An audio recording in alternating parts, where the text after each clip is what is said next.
ପିଲାମାନେ ଆଜିର ଭିଡ଼ିଓରେ ଆମେ ନେକ୍ସଟ ୟୁନିଟ୍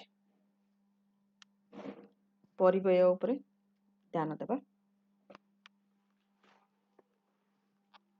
ପରିବ୍ୟୟ କହିଲେ ଉତ୍ପାଦନରେ ଆମେ ସାଧନମାନଙ୍କ ଉପରେ କରୁଥିବା ବ୍ୟୟକୁ ଆମେ କହୁଛନ୍ତି ପରିବ୍ୟୟ।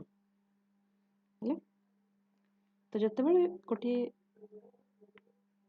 ଅନୁଷ୍ଠାନ ବ୍ୟବସାୟ କରେ ସେତେବେଳେ ସେ ଦୁଇଟି ଜିନିଷକୁ ଦେଖେ। ଗୋଟେ ହେଲା ତାର କେତିକି ବିକ୍ରିରୁ ଆୟ ହେଉଛି, ବିକ୍ରି ଲବ୍ଧ ଆୟ କେତେ, ତାର ପରିବ୍ୟୟ କେତେ। ଦୁଇଟା ତାଙ୍କର ବ୍ୟବଧାନ ହିଁ ତାକୁ ଲାଭ ଦେଇଥାଏ। ହେଲା, କେତିକି ଦେଇକି ସେ ଜିନିଷଟା ଉତ୍ପାଦନ କରିଛି କେତେ ଖର୍ଚ୍ଚ କରିକି, ଆଉ ତାକୁ ବିକିଲେ ସେ ଜିନିଷଟା କେତେ ମିଳୁଛି। ହେଲା, ତା ଫରକଟା ଲାଭ ତାକୁ ଦେଇଥାଏ। ତ ଏଇ ଯୋଉ ପରିବ୍ୟୟଟା, ଏଇ ପରିବ୍ୟୟକୁ ଆମେ କେତେ ଭାଗରେ ବିଭକ୍ତ କରିଛନ୍ତି। ହେଲା, ତ ଆମେ ଦେଖିବା ଏଇଠି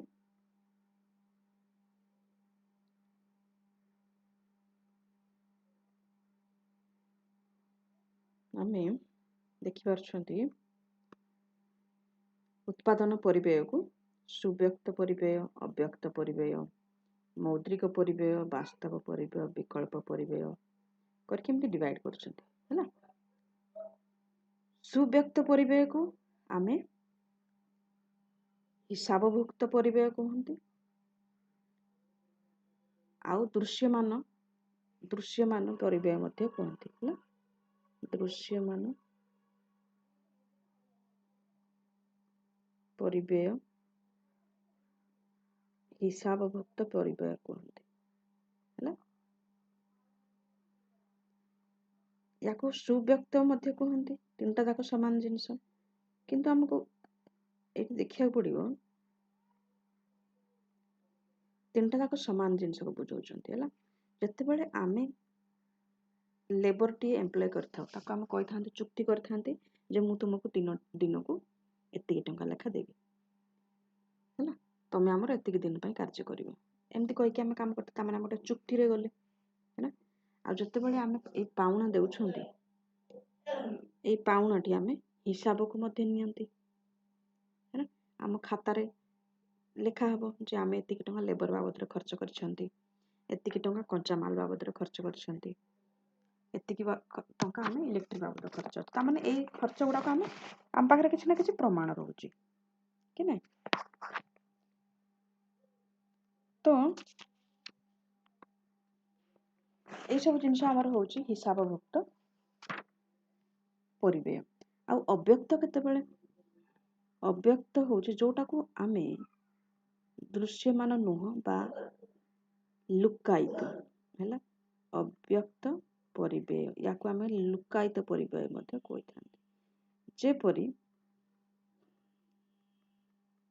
ଏହା ଆମେ ଦୃଶ୍ୟମାନ ହୁଏ ନାହିଁ ଜେନେରାଲି। ହେଲା, ଯଦି ଆମେ ଗୋଟେ ଦୋକାନଟି ଦେଇଛନ୍ତି, ଦୋକାନରେ ବସିଲେ ସକାଳ 9ଟାରୁ ସନ୍ଧ୍ୟା 9ଟା ପର୍ଯ୍ୟନ୍ତ, ତାହେଲେ ସେଥିରେ କ'ଣ ହଉଛି, ଆମେ 12 ଘଣ୍ଟା ଖଟୁଛନ୍ତି। ଯଦି ସେତିକି 12 ଘଣ୍ଟା ଆମେ ଖଟିଥାନ୍ତେ ଆଉ ଗୋଟେ ଚାକିରି କରିଥାନ୍ତେ ତାହେଲେ ଏଟା ଦୃଶ୍ୟମାନ ହୋଇଥାନ୍ତା। କିନ୍ତୁ ଦୋକାନରେ ବସୁଛନ୍ତି, ନିଜର ସମୟ ଦଉଛନ୍ତି, କିମ୍ବା କୌଣସି ଫ୍ୟାକ୍ଟ୍ରି ଆମେ ଖୋଲୁଛନ୍ତି, ନିଜର ଜମିରେ ହିଁ ଖୋଲୁଛନ୍ତି। ସେ ଜମି ଉପରେ ଆମେ ଯଦି ଆଉ କାହାକୁ ଦେଇଥାନ୍ତେ ତାହେଲେ ଆମକୁ ଅଧିଶେଷ ବା ରେଣ୍ଟ ମିଳିଥାନ୍ତା, ସେ ଜମି ଉପରେ ଭଡ଼ା ମିଳିଥାନ୍ତା।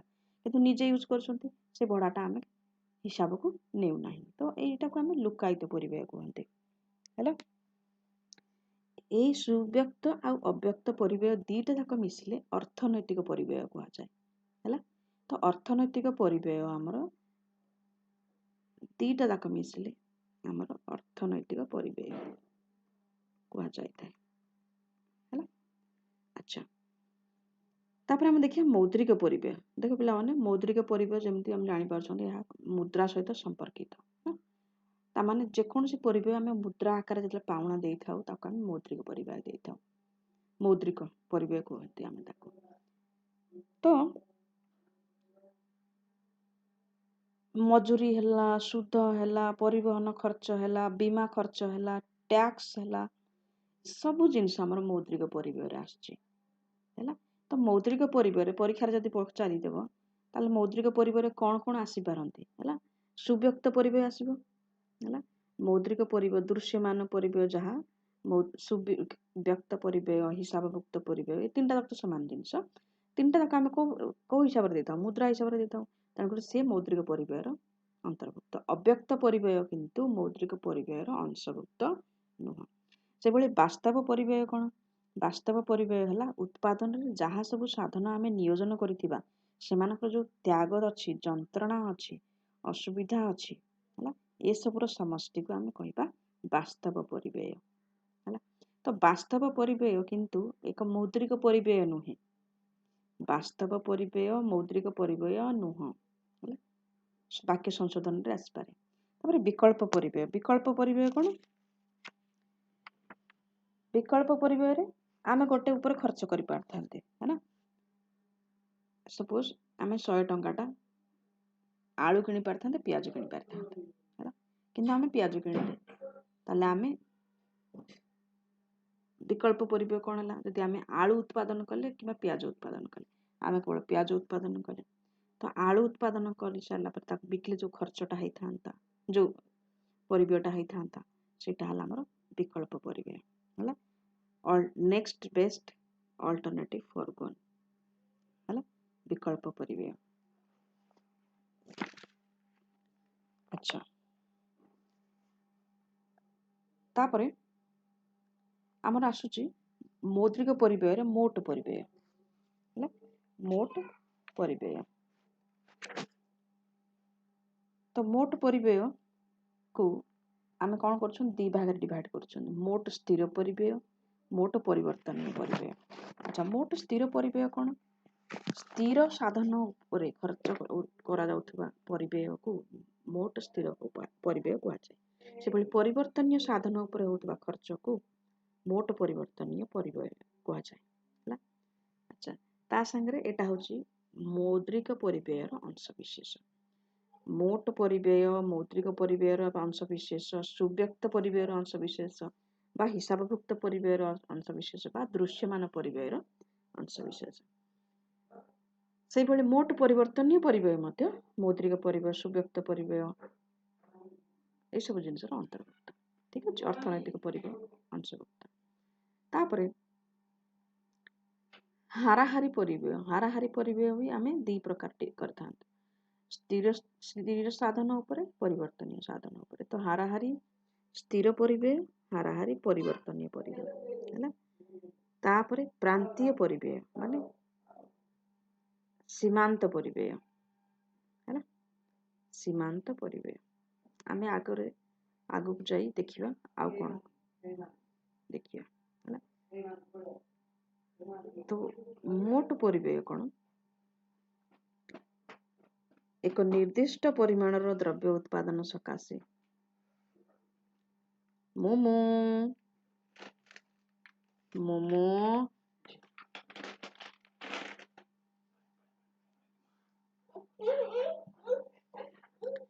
ମୋଟ ପରିବ୍ୟୟ ହେଉଛି ଏକ ନିର୍ଦ୍ଦିଷ୍ଟ ପରିମାଣର ଦ୍ରବ୍ୟ ଉତ୍ପାଦନ ସକାଶେ ଏକ ପ୍ରତିଷ୍ଠାନ ଦ୍ୱାରା ବିଭିନ୍ନ ସାଧନର ମାଲିକମାନଙ୍କୁ ପ୍ରଦାନ କରାଯାଉଥିବା ମୋଟ ପାଉଣାକୁ ମୋଟ ପରିବ୍ୟୟ କୁହାଯାଏ। ତା ମାନେ ପ୍ରଥମେ ଆମେ ଏଠି ଦେଖୁଥିଲେ ମୋଟ ପରିବ୍ୟୟ କ'ଣ?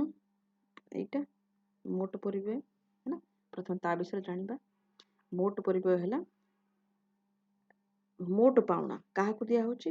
ଦ୍ରବ୍ୟର ଉତ୍ପାଦନ କରିଲା ବେଳେ ଯେଉଁ ସାଧନ ଗୁଡ଼ିକୁ ୟୁଜ୍ କରିଥାନ୍ତି ଆମେ, ତାର ମାଲିକମାନଙ୍କୁ ଯେଉଁ ପାଉଣା ଦିଆଯାଏ ତାକୁ ଆମେ ମୋଟ ପରିବ୍ୟୟ କୁହାଯାଏ। ହେଲା, ତ ସାଧନ ଆମର ଦି ପ୍ରକାର, ସ୍ଥିର ସାଧନ, ପରିବର୍ତ୍ତୀ ସାଧନ। ସ୍ୱଳ୍ପ କାଳରେ ଆମେ କିଛି ସ୍ଥିର ସାଧନ ରଖିଥାଉ, କିଛି ପରିବର୍ତ୍ତୀ ସାଧନ ରଖିଥାଉ। ତେଣୁକରି ମୋଟ ପରିବ୍ୟୟଟା ଆମର ମୋଟ ସ୍ଥିର ପରିବ୍ୟୟ ଆଉ ମୋଟ ପରିବର୍ତ୍ତୀ ପରିବ୍ୟୟର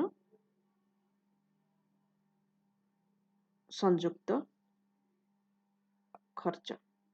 ହେଲା, ତାପରେ ମୋଟ ସ୍ଥିର ପରିବ୍ୟୟ। ମୋଟ ସ୍ଥିର ପରିବ୍ୟୟ କ'ଣ? ସ୍ୱଳ୍ପ କାଳରେ ସ୍ଥିର ପରିବ୍ୟୟ ଆମର ସ୍ଥିର ପରିବ୍ୟୟ, ପରିବର୍ତ୍ତନୀୟ ପରିବ୍ୟୟ ଦିଟା ଯାକରେ ଫରକ କେବଳ ଆମେ ସ୍ୱଳ୍ପ କାଳରେ ଦେଖିଥାଉ।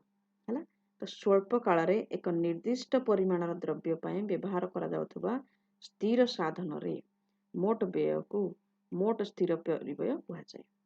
ହେଲା, ଆଉ यार गोटे खासियत है जे मोट स्थिर परिव्यय समान रहिबो उत्पादन वृद्धि हो चाहे कम हो है उत्पादन परिमाण जहाँ हेउना कहीं मोट स्थिर परिव्यय समान रहे है तापर मोट परिवर्ती परिव्यय कौन स्वल्प काल रे एक निर्दिष्ट परिमाणर द्रव्य उत्पादन पाई व्यवहार करा जाउथवा परिवर्ती साधन रे मोट व्यय को मोट परिवर्ती परिव्यय कहुए है उत्पादन परिमाण वृद्धि हेले मोट परिवर्ती परिव्यय वृद्धि होता है आ उत्पादन परिमाण ह्रास हेले मोट परिवर्ती परिव्यय ह्रास हुए ठीक अच्छे तो आम ए देखा स्थिर परिव्यय परिवर्ती परिव्यय मध्य फरकटा कौन अच्छी है स्थिर परिव्यय कौन होमर उत्पादन स्थायी साधन सकाशे खर्च करा जाउछि स्थिर परिव्यय उत्पादन परिवर्ती साधन उपर खर्च को कहते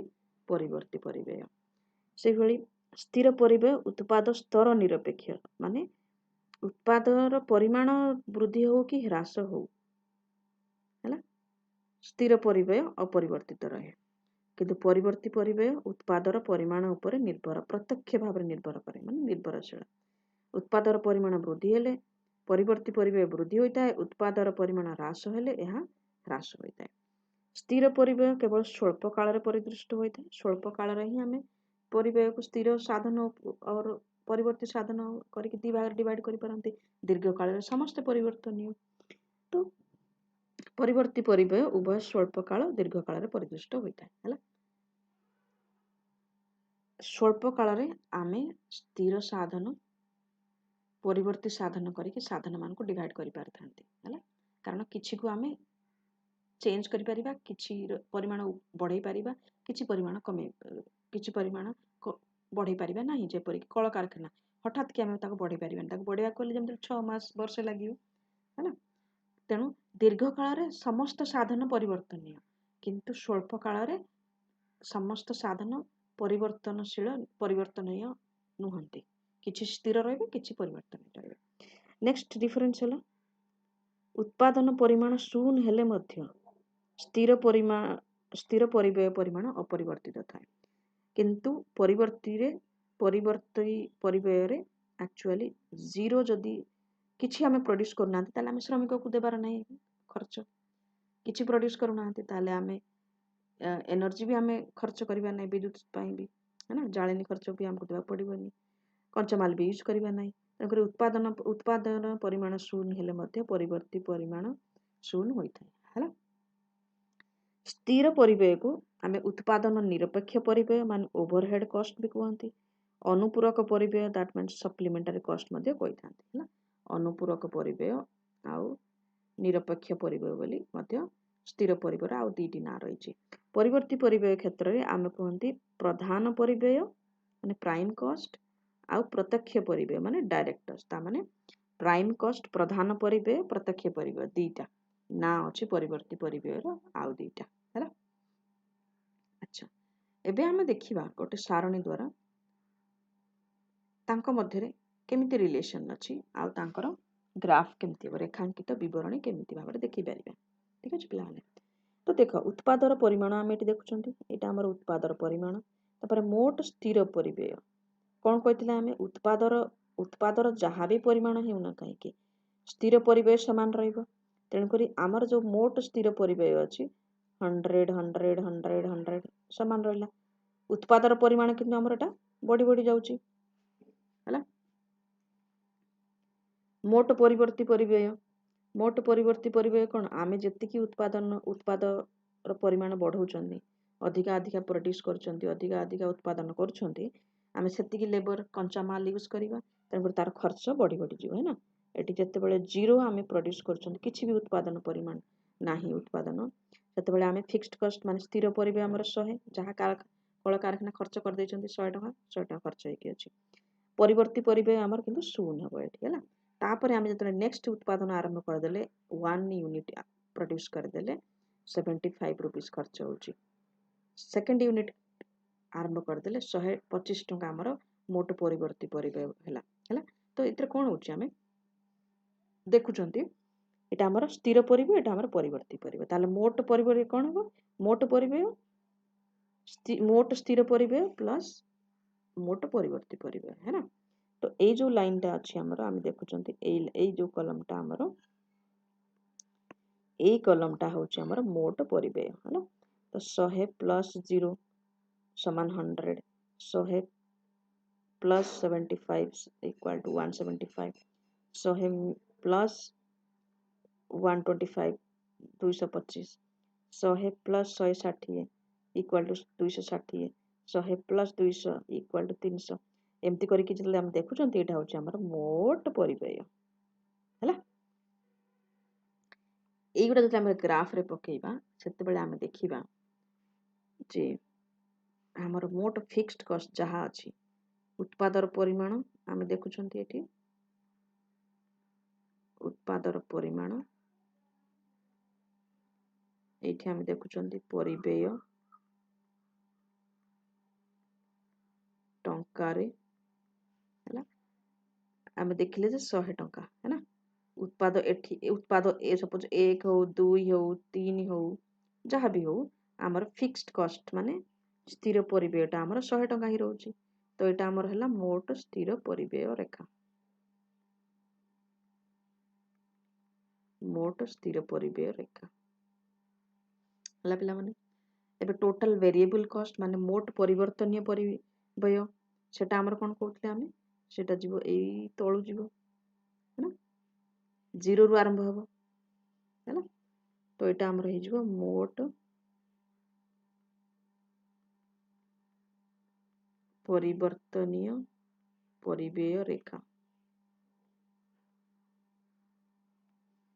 है मोट परिव्ययटा ए दुईटा जाकर समष्टि है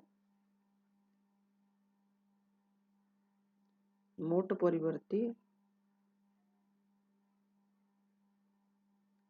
परिवर्तनीय परिव्यय प्लस मोट स्थिर परिव्यय दुईटा मिसले आमर टोटल वेरिएबल कॉस्ट हो टोटल कॉस्ट हो माने मोट परिव्यय एटा हमें पैरेलल कर देके करिया है एटा हे जो आमर मोट परिव्यय रेखा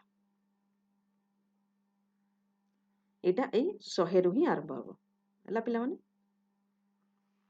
कारण प्रथम रो एटा आमर 100 रु आरंभ होछि हला मु एठी स्केलिंग ऊपर यार गुरुत्व देबो नाही मु स्केलिंग देखो नाही तुमको एठी हला खाली मोटा तुमको ग्राफटा कर देछि एठी कोनोसी प्रकार नंबर जेमति देई नाही एटा हम सेमति किछि नंबर देई नाही तुम जदि चाहो ताले तुम निजे निजे नंबर देकी देखिबो तुमको एग्जैक्टली एई ग्राफटा मिलिबो हला नंबर देकी ता अगेंस्ट रे टोटल वेरिएबल कॉस्ट सब देखियो जदि तुमको एई मिति कवर करटा ही मिलिबो। अच्छा बेसी समय नष्ट करिवार नाही तमनकर से जो मोटा करूनी तुम जदि चाहो ताले एई सारणी रु निजे निजे प्रिंट करी निजे निजे ग्राफ करके भी देखि परिबो एटा। तापर नेक्स्ट हला हमरो स्थिर परिव्यय ताले आमे देखिले स्थिर परिव्यय परिवर्ती परिव्यय देखितले मोट परिव्यय इक्वल टू मोट स्थिर परिव्यय मोट परिवर्ती परिव्यय देखितले सेटा सरला एबे आमे देखिबा हाराहारी परिव्यय हला हाराहारी परिव्यय। तो ए जो ग्राफ ए जो सारणीटा अछि हमरो से सारणी रे आमे देखुचंती এই পোর্শনটা হলো হারাহারি স্থির পরিব্যয় ଆଉ ହାରାହାରି ପରିବ୍ୟୟ ହେଲା ଆମର ମୋଟଟା ଦେଖିଦେଲେ ଏବେ ଆମେ ହାରାହାରି ଜିନିଷଟା ଦେଖିବା। ଏବେ ହାରାହାରିରେ ଦେଖ ପିଲାମାନେ ହାରାହାରି ପରିବ୍ୟୟ ହେଲା ହାରାହାରି ପରିବ୍ୟୟକୁ ଆମେ କଣ କହୁଛନ୍ତି ଆଭରେଜ କଷ୍ଟ ଆଭରେଜ ମାନେ କୋଉ ଆଭରେଜ ଯେତେବେଳେ ବାହାର କରନ୍ତି କଣ କରନ୍ତି ଆମେ ଯେତେବେଳେ ମୋଟ ପରିବ୍ୟୟକୁ ଆମେ डिवाइड करते मोट उत्पादित परिमाण द्रव्यर परिमाण सह है पिलाने। तो यही क्षेत्र में आमर मोट परिव्ययटा आमर केते होची मोट स्थिर परिव्यय प्लस मोट परिवर्ती परिव्यय है ना ताको यदि आमे अधिका डिवाइड कर देबा अधिका सिंपलीफाई कर देबा मोट परिव्यय जगह मोट स्थिर परिव्यय प्लस मोट परिवर्ती परिव्यय लिखिया तळे मोट परिवर्ती मोट उत्पादित द्रव्यर परिमाण लिखि देबा ताहले आमर शॉर्ट रन एवरेज कॉस्ट माने स्वल्प काल रे हाराहारी परिव्यय इक्वल टू मोट स्थिर परिव्यय प्लस मोट परिवर्ती परिव्यय डिवाइडेड बाय मोट उत्पादित द्रव्यर परिमाण। तामाने आमे जदि मोट उत्पादित द्रव्यर परिमाण को इंडिविजुअली डिवाइड करिवा ताले आमे देखिबा जे स्वल्पकालीन हाराहारी परिव्यय मोट स्थिर परिव्यय डिवाइडेड बाय मोट उत्पादित द्रव्यर परिमाण हैला सेही भली मोट परिवर्ती परिव्यय डिवाइडेड बाय मोट उत्पादित द्रव्यर परिमाण जेतल देखिबा ताहाले फास्ट जोटा ब्लू लाइन रे आमे कलरिंग करछंती सेटा हमर हे जिवो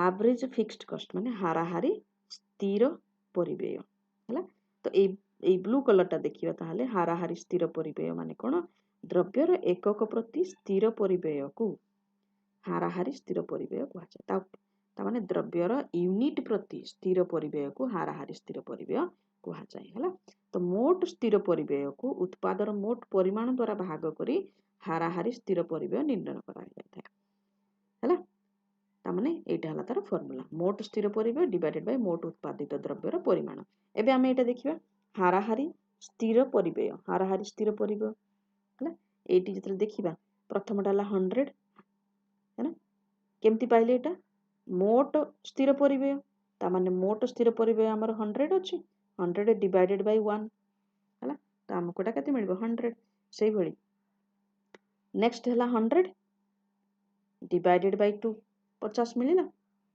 100 डिवाइडेड बाय 3 33.3 मिलिला 100 डिवाइडेड बाय 4 25 मिलिला से बड़ी 100 5 रे डिवाइड करबा 20 हैला 100 6 रे डिवाइड करबा 16.6 हैला 100 7 डिवाइड करबा 70 14.3 हो गेला 100 8 रे डिवाइड करबा 12.5 हैला 100 9 रे डिवाइड करबा 0.1 11.1 हो गेला हैला 11.1 ता माने आमे देखुछंती जेतिकी उत्पादर परिमाण बढुची हाराहारी स्थिर परिव्यय हमर कमी कमी जाउची एवं एई हाराहारी स्थिर परिव्यय जेतले तमे उत्पादर परिमाण को तमे गुणी देबो है ना ताले तुमको मोट स्थिर परिव्यय मिली छ देखो पिला माने मोट स्थिर परिव्यय को हम उत्पादर परिमाण द्वारा हरि दउतले हमको हाराहारी स्थिर परिव्यय मिलुतला तो एबे हम उल्टाटा करिबा हाराहारी स्थिर परिव्यय को उत्पादर परिमाण रे गुणी देबा ताले मोट स्थिर परिव्यय मिल जिवो ना तो सेति पाई हमर जो कर्वटा हबो हाराहारी स्थिर परिव्यय रेखा ताहा एक आयताकार परिवलय हैला ताको जेकोसी पॉइंट रे तुम जत्ते गुणिबो एठी जहाँ भी वैल्यू हेतिबो लेट सपोज एठी जदि थिला तमरो परिमाण 1 अछि ताले एठी हमर 100 हैला लेट सपोज एठी तमरो हे गेला उत्पादर परिमाण 4 हे गेला हैला उत्पादर परिमाण 4 ताले एवरेज फिक्स्ड कॉस्ट तमरो 25 हैला तो 25 गुणन 4 हे जिवो 100 100 गुणन 1 हे जिवो 100 हैला सेही बळे जेकोसी पॉइंट रे तुम याको गुणिबो दी एक्स एक्सिस रे जा वैल्यू अछि वाई एक्सिस रे जा वैल्यू अछि गुणी देले तुमको 100 ही मिलिबो हैला तण करी एटा को हमें आयताकार परिवलय बोली कहंती एवं हाराहारी स्थिर परिव्यय ओ मोट उत्पादर परिमाण प्रतिलोम समानुपात वेरी इंपोर्टेंट क्वेश्चन आज पर प्रतिलोम समानुपात हैला हाराहारी स्थिर परिव्यय ओ मोट उत्पादर परिमाण हैला अच्छा ये हे गेला हमर हाराहारी स्थिर परिव्यय एबे हम देखिया मोट सॉरी हाराहारी परिवर्ती परिव्यय देखिबा हम ए ग्रीन लाइन जोटा अछि हैला हम जोटा ग्रीन लाइन में मार्किंग करछंती सेटा अच्छा हाराहारी परिवर्ती परिव्यय केमति पाइबा हमें मोट परिवर्ती परिव्यय डिवाइडेड बाय मोट उत्पादित द्रव्यर परिमाण हैला एठी हम कोटा देखिबा हाराहारी परिवर्ती परिव्यय हैला एई कॉलमटा देखिबा मोट परिवर्ती परिव्यय देखिबा हैला आ उत्पादर परिमाण देखिबा हैला पिला माने प्रथम कॉलम रे प्रथमे हम किछि भी उत्पादन करू नहंती परिवर्ती परिव्यय 0 ता माने हाराहारी परिवर्ती परिव्यय मते 0 आसीबो सेकंड तापर 1 यूनिट प्रोड्यूस कले नेक्स्ट रे मोट परिवर्ती परिव्यय 75 ता माने हाराहारी परिवर्ती परिव्यय 75 डिवाइडेड बाय 1 75 सेकंड माने दीटा उत्पाद हम दुईटा उत्पाद प्रोड्यूस कले परिवर्ती परिव्यय हमर खर्च हला टोटल परिवर्ती 125 डिवाइडेड बाय 2 हबो 62.5 एई बळी भाबरे हमें डिवाइड करी करी जिबा कले हमको जो वैल्यू मिलिबो सेटा हेजिबा हमरो हाराहारी परिवर्ती परिबेय हला। एबे एई हाराहारी परिवर्ती व्ययर जो रेखाटी आमे देखिबा तार आकृति देखिबा हला। यार आकृति प्रथमे कमी कमी जाउछि ना, प्रथमे कमुछि तापर बढुछि काहेकि आमे जानंती लॉ ऑफ डिमिनिशिंग रिटर्न्स जो लास्ट क्लास रे हम पढ़थिले परिवर्तनीय अनुपात सूत्र पढ़िथिले ना। प्रथमे कोन होछि हमर उत्पाद बढुछि क्रम उत्पाद प्रथमे बढुछि हमर वृद्धिमान स्टेज 1 रे है ना। तो स्टेज 1 जेहेतु उत्पाद बढ़ुची तामाने हमर कम खर्च रे बेसी उत्पादन होउची है ना, कम खर्च रे बेसी उत्पादन होउची। तेणुकर प्रथमे किछि स्टेज पर्यंत हमर कोन होउची कि ए परिव्ययटा कमी कमी जाउची हैला। किंतु after some point of time second stage के बाद क्या होता है कि खर्चटा हमर बढ़ी बढ़ी जाउची हैला। तो मिनिमम पॉइंट रे पहुंची सारला परे खर्चटा हमर बढ़ुची हैला पिला माने। तेणुकरी हाराहारी परिवर्तनीय रेखा हाराहारी परिवर्ती परिव्यय रेखा हमर यू शेप्ड हैला। अच्छा आउ कोन अछि हाराहारी परिवर्ती परिव्यय, हाराहारी परिवर्ती परिव्यय ओ हाराहारी उत्पाद प्रतिलोम समानुपात हैला। उत्पाद हमर जेतिकी बढ़ी बढ़ी जीव परिवर्ती परिव्यय मध्य बढ़ी बढ़ी सेतिकी चलिबा हैला। अच्छा तो आमे पढ़िले मोट परिव्यय, मोट स्थिर परिव्यय, मोट परिवर्ती परिव्यय, तापरे हाराहारी परिव्यय, तापरे हाराहारी स्थिर परिव्यय, हाराहारी परिवर्ती परिव्यय। हाराहारी परिव्ययटा हाराहारी स्थिर परिव्यय एवं हाराहारी परिवर्ती परिव्ययर समष्टि हैला। नेक्स्ट आमे देखिबा दीटा जाकर जो ग्राफ आमे बनेइबा हैला। तो ये जो हाराहारी परिव्यय वेरी इंपोर्टेंट, स्वल्पकालीन हाराहारी स्थिर परिव्यय रेखा हैला ग्रीन टा। तो एठी हमें देखिबा जोटा हमें कहउतले आयताकार परावलय हैला तार शेप टा ओके। तापरे हमें देखुछंती मार्जिनल कॉस्ट माने जो प्रांतीय परिव्यय अछि सीमांत परिव्यय टिके समय पर देखिबा हमें हैला। सीमांत परिव्यय, सीमांत परिव्यय देखो मोट स्थिर मोट परिवर्ती परिव्यय देखो परिवर्ती परिव्ययर परिवर्तन परिमाण डिवाइडेड बाय मोट उत्पादित द्रव्यर परिवर्तन परिमाण ठीक अछि।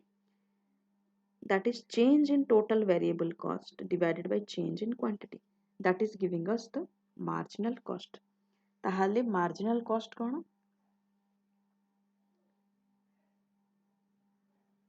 उत्पादनर साधनरे एक एकक वृद्धि फଳରେ उत्पादरे हेउथबा परिमाण परिवर्तन को कहा जाए सीमांत परिव्यय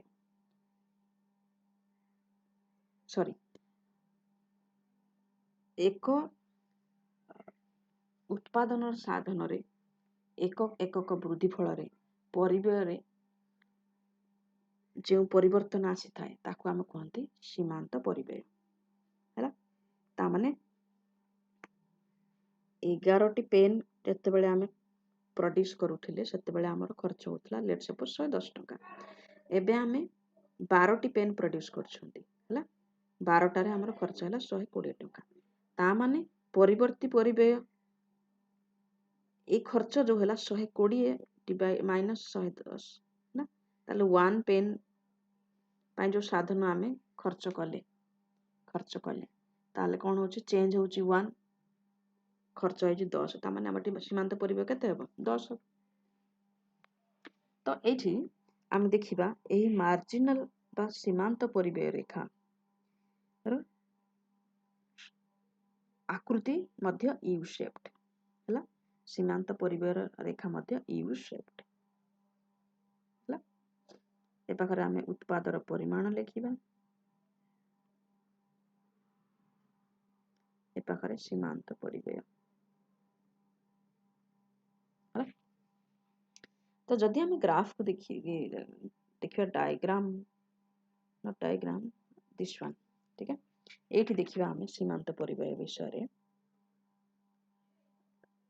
okay suppose this one okay सीमांत परिव्यय जतबे हम देखुछन बा ताको प्रांतीय परिव्यय मध्ये कहउछंती हम हैला अरे पूरा लिबी जाउछ ओके दिस वन प्रांतीय परिव्यय ये तो पूरा अलग देखा जाउछ which one this one I guess okay हां तो एटा हला हमर प्रांतीय बा सीमांत परिव्यय हैला हमर मोट परिव्यय रे केते चेंज होउछ हैला एटा मोट परिव्यय रे केते चेंज होउछ प्रथम देखो हमर एटा हला 8 नंबर 4 नंबर 1 नंबर कलम ए तीनटा हमर रिलेवेंट जिंस प्रथम देखो किछि उत्पादन होई नै तन करी हमर एठी किछि हम लेखुना 0 हैला नेक्स्ट रे हमें 1 प्रोड्यूस करले केते खर्च होउची मोट परिव्यय रे 175 हे गेला तो 175 माइनस 100 डिवाइडेड बाय 1 माइनस 0 हे जे हमर 75 सेबोले 225 2 उत्पादन परिमाण 2 हे गेला 1 रु 2 हे गेला त माने 1 चेंज हैला 225 माइनस 175 हैला 50 हे गेला हैला सेबोले 260 हे गेला तो 260 माइनस 225 डिवाइडेड बाय 3 माइनस 2 सेटा केते आसीबो 35 एई भली भाबरे हमर प्रांतीय परिव्यय हम देखुछन्ती हैला तो आमे देखिले जे हमर मार्जिनल कॉस्ट जो अछि सी भी यू शेप्ड अछि ठीक अछि हमर एवरेज वेरिएबल कॉस्ट जो अछि ताहा भी यू शेप्ड अछि हैना तापर हमर जो मोट परिव्ययटा स्वल्पकालीन मोट परिव्यय बा मोट परिव्यय से मध्य हमर यू शेप्ड अछि तांको भितर कोन रिलेशन अछि ठीक अछि देखो पिला माने सीमांत परिव्यय रेखा जोटा अछि हमर एसएमसी हला एहा हमर हाराहारी बा स्वल्पकालीन हाराहारी परिवर्ती परिव्यय रेखार मिनिमम पॉइंट को छेद करे हला तापरे हमर मोट परिव्यय रेखार मिनिमम पॉइंट को मध्य छेद करे हला ए छेद करिबा पॉइंट पूर्वरु जहां हमर सीमांत परिव्यय रेखा थाए तार मिनिमम पॉइंट तार लेफ्ट रे थाए हला मिनिमम पॉइंट ता लेफ्ट रे थाए ता माने म कोन कहूची ता माने म कहूची जे एटा हमर एसएमसी हला मार्जिनल कॉस्ट बा प्रांतीय से परिव्यय रेखा एटा हमर मिनिमम पॉइंट हे गेला हला तापरे तमे कोन करिवा ये हमर हे जीवो एस ए बी सी माने परिवर्ती परिव्यय रेखा हाराहारी परिवर्ती परिव्यय रेखा ता ऊपर गुटी के तमे कोन करिवो नै के एटा लिखियो एटा हला हमर मोट परिव्यय रेखा ठीक अछि देखो पिला माने स्वल्प काल रे जणे उद्योक्ता हाराहारी परिवर्ती परिव्ययर निम्नतम बिंदु पर्यंत प्रोड्यूस करि पारिबो हैला तापरे बंद कर देबो कंपनी निजर जे पर्यंत से एटलीस्ट लेबर मान को खर्च दे पारुथिबो से पर्यंत से उत्पादन चलैथिबो कारण से फिक्स्ड कॉस्ट ऑलरेडी खर्च होई सारिछि तार केवल चिंता करिवार अछि जे श्रमिक मान को मजूरी दे पारिबी कि नाही स्वल्प काल रे से केमती करी बिजनेस टाको चले नै जबो दीर्घ काल रे जदी सेही भली चाली रहे ताले से बिजनेस सेटा बंद कर देबो ता कंपनी हैला तन करी स्वल्प काल रे हाराहारी परिवर्ती परिव्ययर निम्नतम बिंदु पर्यंत प्रोडक्शन चालू थाए हैला अच्छा तो तन करी मन रखिबो प्रथमे जो दूरता थिबो तांक भितरे ए दीटा भितरे ପରିବର୍ତ୍ତୀ ପରିବ୍ୟୟ ଏବଂ ମୋଟ ପରିବ୍ୟୟ ଭିତରେ ତାହା ଅଧିକ ରହିବ। ପ୍ରଥମେ ଦୂରତା ଅଧିକ ରହିବ ହେଲା, ଯେମିତି ଏଇଠି କରାଯାଇଛି ହେଲା। ଧୀରେ ଧୀରେ ତାପରେ ଧୀରେ ଧୀରେ କମିବ ହେଲା। ତାପରେ एसएमसी रेखा एसएवीसी और एसएसी रेखार निम्नतम बिंदु रे छेद करिवो। एई पॉइंट गुडा एसएसी रेखार निम्नतम बिंदु एसएवीसी रेखार निम्नतम बिंदुर सामान्य डाहाण को रहिबो हैला। एटी डाहाण को रहिला हैला पिला माने ओके ओके। तो ग्राफटा एई भली भाबरे हेबो। नेक्स्ट आमे देखिबा हाराहारी परिव्यय एवं सीमांत परिव्यय मध्यरे थिबा संबंध हैला। देखिबा आमे जतेबेले सीमांत परिव्यय हाराहारी परिव्यय ठारू कम हुए हैला। जतेबेले सीमांत परिव्यय हाराहारी परिव्यय ठारू कम हुए हाराहारी परिव्यय ह्रास पाए हैला। देखिबा आमे एठी ताले एटा देखो এই जोटा अच्छी हमरो ग्राफटा এইটা আমরা লিখিলে एसएसी এটা কোন আমরা হারাহারি পরিব্যয় এইটা আমরা হলা সীমান্ত পরিব্যয় হলা। ঠিক আছে পিলা মানে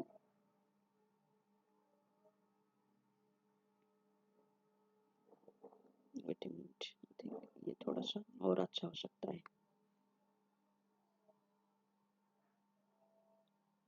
ओके हैला।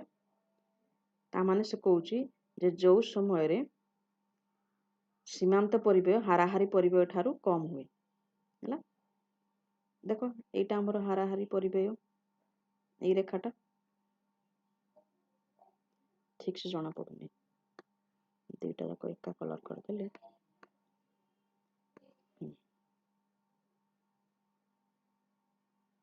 हैला। एटा हमर एसएसी ब्लू लाइनटा। तो आमे देखिबा एटा हला मिनिमम पॉइंट हाराहारी परिव्ययर रेड कलरटा हमर हला सीमांत परिव्यय हला। सीमांत परिव्यय एटा होची क्यू हला। ओ क्यू पर्यंत आमे देखुचंती जे सीमांत परिव्यय हाराहारी परिव्ययर तळे रहउची है ना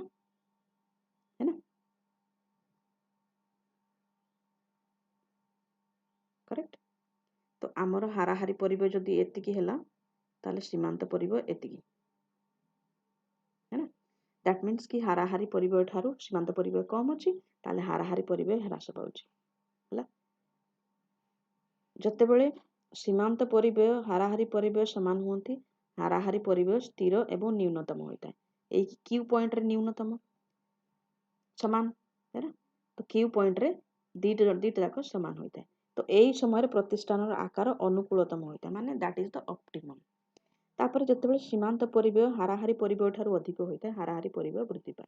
तो नेक्स्ट फेज रे मिनिमम पॉइंट रे छेद कर सारला पोरे आमे देखिबा एसएमसी एसएससी ए पॉइंट पोरे क्यू पॉइंट आउटपुट रे छेद कर सारला पोरे एसएमसी टा हायर देन एसएससी होची ता माने सीमांत परिव्ययटा हाराहारी परिव्यय रेखाटारो अधिक रहउची हैला। तो से क्षेत्र रे कोन होची वृद्धि पाउची हाराहारी परिव्यय मध्ये वृद्धि पाउची। तो एइतरे हम देखिबा एटा देखो एसी इक्वल टू एमसी जतेबेले एमसी टा एसी ठारो बढ़ुची MC is greater than AC is going to increase. MC is less than AC, तो AC is going to decrease. हैला। समान जिनस लागू होउची हमर सीमांत परिव्यय आ हाराहारी परिवर्ती परिव्यय मध्ये रे हैला। तो जतेबेले हाराहारी परिवर्ती परिव्यय ह्रास पाए ए बिंदु पर्यंत एठी हम देखछन ए बिंदु पर्यंत हाराहारी परिवर्ती परिव्यय ह्रास पाए ए बिंदु पर्यंत जतेबेले हम देखछन सीमांत परिव्यय कम अछि हाराहारी परिवर्ती परिव्यय ठारू जतेबेले सीमांत परिव्यय हाराहारी परिवर्ती परिव्यय ठारू अधिक थाए जतेबेले हाराहारी परिवर्ती परिव्यय वृद्धि पाए हैला। जतेबेले सीमांत परिव्यय हाराहारी परिवर्ती परिव्यय समान थाए परिवर्ती परिव्यय समान रहे स्थिर रहे है ना। बुझि पाले पिला माने